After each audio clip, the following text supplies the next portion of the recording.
Episode 2 की शुरुआत में हम लोग एक लड़की को देखते हैं जिसकी यूया ने जान बचाई थी। वो अपनी गाड़ी से बाहर आकर यूया से पूछती है, क्या तुम्हें यूया हो? वहीं पर यूया काफी कंफ्यूज होता है। वो कहते हैं हाँ मैं ही हूँ यूया। तो अब वो लड़की उसे घूरने लगती है और कहती है, क्या तुम पहले से पतले हो गए हो? ये सुनकर यूया काफी शौक होता है। वो सोचने लगता है ये लड़की कौन है। तो वो लड़की उससे कहती है, क्या तुम्हें याद नहीं है तुमने कन्वीनियंस स्टोर के सामने उन गुंडों से मेरी जान बचाई थी? ये सुनकर यूया को भी याद आ जाता है। वो कहता है हाँ बचाया तो था, लेकिन आपको मेरा नाम कैसे पता? जिस पर वो लड़की कहती है, मैं आपका शुक्रिया करना चाहती थी। मुझे पता है कि ये गलत है, लेकिन मैंने आपके ऊपर नजर रखवा रखी थी। और वो यूया से कहती है, क्या तुम ओसे एकेडमी में आना चाहोगे?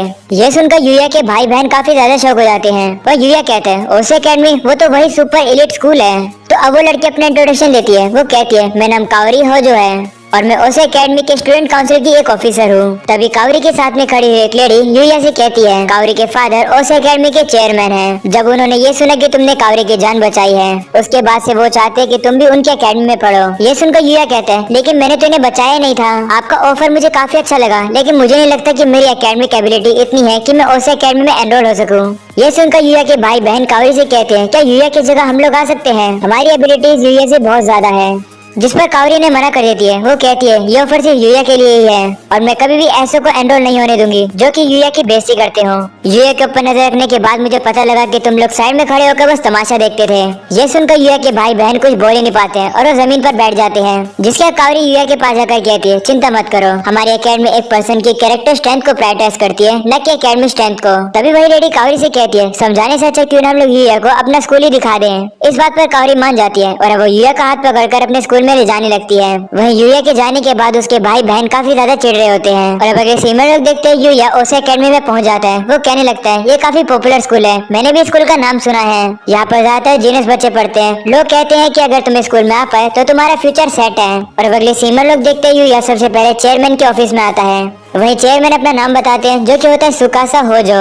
वो अब झुककर यूया का शुक्रिया करता है उसकी बेटी को बचाने के लिए। तब यूया उनसे कहता है, ऐसे झुको मत, मैंने तो इतना खास काम कुछ किया भी नहीं। ये सुनकर कावरी यूया से कहती है, सभी लोग वहाँ पर मुझे इग्नोर कर रहे थे, लेकिन तुम यहाँ मेरे को बचाने के लिए। और अब कावरी के डैडी यूया से कहते हैं, तुमने जो किया तुम्हें उसके लिए प्राउड होना चाहिए। तुम्हारे जैसे कैरेक्टर को ही तो हमारे स्कूल में इतनी ज्यादा वैल्यू दी जाती है। जिसके बाद वो यूया से कहते हैं, क्या तुम हमारे स्कूल में आओगे? तुम इसे थैंक यू भी मान सकते हो मेरी बेटी को बचाने के लिए, और तुम्हें ट्यूशन फी की चिंता करने की कोई जरूरत नहीं है। तो यूया उनसे कहता है, मेरे जैसा पर्सन एक जीनियस बच्चे के स्कूल में कैसे आ सकता है? ये सुनकर चेयरमैन उससे कहते हैं, तुम्हारे हिसाब से जीनियस लोग कौन होते हैं? तो यह कहता है, ऐसा पर्सन जो कि सारे तरीके के काम कर सके। ये सुनकर चेयरमैन कहते हैं, ओह लेकिन मेरे हिसाब से जीनियस वो लोग होते हैं जो कि काम को दूसरों से जल्दी और सही तरीके से करते हैं। वो लोग दूसरों की तरह होते हैं, लेकिन वो ज्यादा हार्डवर्क करते हैं। ये सुनकर यूया कहता है, लेकिन हार्डवर्क से ज्यादा तो इनबोर्न टैलेंट जरूरी है। जिस पर चेयरमैन कहते हैं, ऑफ कोर्स सभी के पास अपना अलग अलग टैलेंट होता है, लेकिन जब वो यंग होते हैं उन्हें जिंदगी में काफी चैलेंजेस और मजे लेने चाहिए। ये एकेडमी ऐसे लोगों के लिए ही बनी है। इसलिए यूया तुम्हें अपने आप को अंडरएस्टिमेट नहीं करना चाहिए, तुम्हें बस थोड़ा टाइम लेना चाहिए और अपने आप को फेस करना चाहिए। चेयरमैन की बात सुनकर यूया को अपने दादाजी की याद आ जाती है। वो काफी ज्यादा हैरान रहता है। जिसके बाद चेयरमैन यूया के पास आकर कहते हैं, मुझे पता है कि तुम्हें थोड़ा नर्वस फील हो रहा है, इसलिए क्यों ना तुम आज के लिए एक ट्रायल ले लो। चेयरमैन बोल ही रहे होते तभी वहाँ पर एक टीचर आ जाती है जिसका नाम सवादा है। चेयरमैन सवादा से कहते हैं, तुम बिल्कुल सही समय पर आई हो, यूया यहाँ पर अपना पहला एक्सपीरियंस तुम्हारी क्लास में ही ले सकता है। जिस पर सवादा भी मान जाती है और वो यूया से कहती है, तुम चिंता मत करो, मैं तुम्हें सब कुछ सिखा दूंगी। चेयरमैन अब बताते हैं कि सवादा टीचर साइंस की दुनिया में काफी ज्यादा आगे है, इसके लेक्चर समझना काफी ज्यादा आसान है और सभी स्टूडेंट के सामने ये काफी पॉपुलर है। और अब अगले सीनियर लोग देखते हैं यूया अपना ट्रायल लेने के लिए क्लासरूम के सामने आ जाता है। वो काफी ज्यादा नर्वस होता है। वो सोच रहा होता है कि क्या मैं इन सभी जीनियस लोगों के साथ घुल मिल पाऊंगा। तभी सवादा टीचर यूया का नाम अंदर बुलाती है। वह यूया अभी भी नर्वस होता है। वो अब हिम्मत जुटाकर अंदर चला ही जाता है और अपना इंट्रोडक्शन सभी को देता है। वहीं पर सभी बच्चे यूया का वेलकम करने की बजाय उसे काफी हैरान तरीके से देख रहे होते हैं। वहीं कुछ लड़कियां तो इसलिए हैरान होती है क्योंकि यूया उन्हें काफी ज्यादा हैंडसम लगा। तभी सवादा सभी से कहती है कि इस तरीके से चुप मत बैठो, तुम्हारी वजह से यूया अनकंफर्टेबल हो रहा है। जिसके बाद लोग देखते हैं यूया अपनी सीट पर जाकर बैठ जाता है, जहाँ पर सवादा अब पढ़ाना शुरू करती है। और क्योंकि यूया के पास उसकी बुक नहीं है, इसलिए सवादा ह्योडो जो कि यूया के साइड में बैठी होती है, सवादा उससे कहती है कि यूया के साथ अपनी बुक शेयर करो। तब ह्योडो भी मान जाती है और वो यूया के साथ अपनी बुक शेयर करती है। तो अब यूया से कहता है, तुमसे मिलकर अच्छा लगा। जिस पर ह्योडो ज्यादा अच्छा रिएक्शन नहीं देती है। वो उसे कहती है, हाँ मिलकर अच्छा लगा। ये सुनकर यूया डिप्रेस हो जाता है। वो सोचने लगता है, क्या ये मुझे इतनी जल्दी नफरत करने लगी है। और वगैरह सीनियर लोग देखते सवादा क्लास को पढ़ाना शुरू करती है। वहीं यूया को भी लेक्चर्स इतने ज्यादा मुश्किल नहीं लग रहे होते हैं। साथ में नोटिस करता है कि यहाँ के बच्चे पढ़ाई को लेकर काफी ज्यादा एक्टिव हैं। ऐसी क्लास का एक्सपीरियंस यूया ने कभी भी फील नहीं किया था। क्लास खत्म होने के बाद सभी बच्चे यूया के पास आकर उससे काफी सारे क्वेश्चन पूछने लगते हैं, जैसे कि वो कौन से क्लब में है, उसकी कितनी गर्लफ्रेंड है। वहीं पर यूया काफी ज्यादा नर्वस होता है। तभी एक लड़का सही बच्चों से आकर कहता है यूया ने तो अभी तक खाना भी नहीं खाया होगा, उसे थोड़ा शांत होने दो। ये सुनकर सही बच्चा वहाँ से चले जाते हैं। वही वो लड़का अपना नाम बताता है जो कि होता है रियो। रियो अब यूया से कहता है क्या तुम कैफेटेरिया में चलकर मेरे साथ खाना खाना चाहोगे, जिस पर यूया भी मान जाता है और अब वो लोग कैफेटेरिया में आ जाते हैं। कैफेटेरिया में आने के बाद यूया काफी ज्यादा हैरान होता है ये देखकर कि मेन्यू में काफी ज्यादा खाना है और वो भी काफी सेम है। और अब खाना लेने के बाद वो लोग सीट ढूंढ रहे होते हैं। तभी एक शिंगो नाम का बच्चा उनसे कहते हैं कि यहाँ पर जगह खाली है, तुम यहाँ आ जाओ। ये सुनकर वो दोनों भैया वहाँ जाकर बैठ जाते हैं। तभी यूया नोटिस करते हैं कि सभी लोग तो उसे घूर रहे हैं। वो कहते हैं क्या सभी लोग मुझे इसलिए देख रहे हैं क्योंकि मेरी यूनिफॉर्म अलग है। तो रियो से कहते नहीं, वो तुम्हारी यूनिफॉर्म को नहीं तुम्हारे चेहरे को देख रहे हैं। जिसका शिंगो यूया से कहता है क्या तुम किसी क्लब में हो, जिस पर यूया कहते नहीं। वो उसे पूछते है तुम कौन से क्लब में हो। तो रियो कहते हैं कि मैं तो होम क्लब में हूँ। वहीं शिंगो एक वीडियो गेम दिखाकर कहता है मैं तो गेम क्लब में हूँ। ये देखकर यूया से कहते हैं क्या इसे स्कूल में लाना अलाउड है। तो शिंगो से कहते हैं टीचर को पता है कि हम लोग इसे क्लास में यूज नहीं करेंगे, इसलिए वो हमें अलाउ कर देते हैं। वो अब यूया से कहते हैं क्या तुम भी खेलना चाहोगे। इस बात पर यूया भी काफी एक्साइटेड हो जाता है। वो कहता है हाँ। और वो सीनियर लोग देखते शाम हो जाती है। चेयरमैन अब यूया से कहते हैं तुम्हारा एक्सपीरियंस कैसा रहा, जिस पर यूया कहता है मुझे काफी मजा आया, यहाँ के लेसन काफी ज्यादा अंडरस्टैंडेबल है। सबसे अच्छी बात यह है कि सभी लोग एक दूसरे के साथ काफी एंजॉय करते हैं और एक दूसरे को इक्वली ट्रीट करते हैं। ये सुनकर चेयरमैन से कहते हैं तो क्या तुम यहाँ पर पढ़ना चाहोगे। तो यूया कहते हैं क्या सही में स्कूल में मेरे जैसा पर्सन आ सकता है। तब चेयरमैन उसे कहते हैं तुम अपनी वैल्यू खुद ही नहीं जानते हो, अगर मेरी मानो तो तुम इस एकेडमी के लिए एकदम वर्दी हो। ये सुनकर यूया कहते हैं ठीक है मैं इस बारे में जरूर सोचूंगा। जिसके हम लोग देखते हैं यूया चेयरमैन के ऑफिस से निकल जाता है, जहाँ पर वो देखते हैं कि कावरी खड़ी होती है। वो उसे कहती है क्या तुम इस एकेडमी में आप पढ़ोगे, जिस पर यूया कहता है हाँ मैंने डिसाइड तो नहीं किया लेकिन हाँ शायद मैं यहाँ पर आऊंगा। ये सुनकर कावरी काफी खुश होती है। वो उससे कहती है क्या तुम एक बार मेरे साथ कहीं पर चलना चाहोगे। और अब अगले सीनियर लोग देखते कावरी यूया को एक मार्केट में ले आती है, जहाँ पर स्कूल खत्म होने के बाद ज्यादातर बच्चे यहीं पर आते हैं।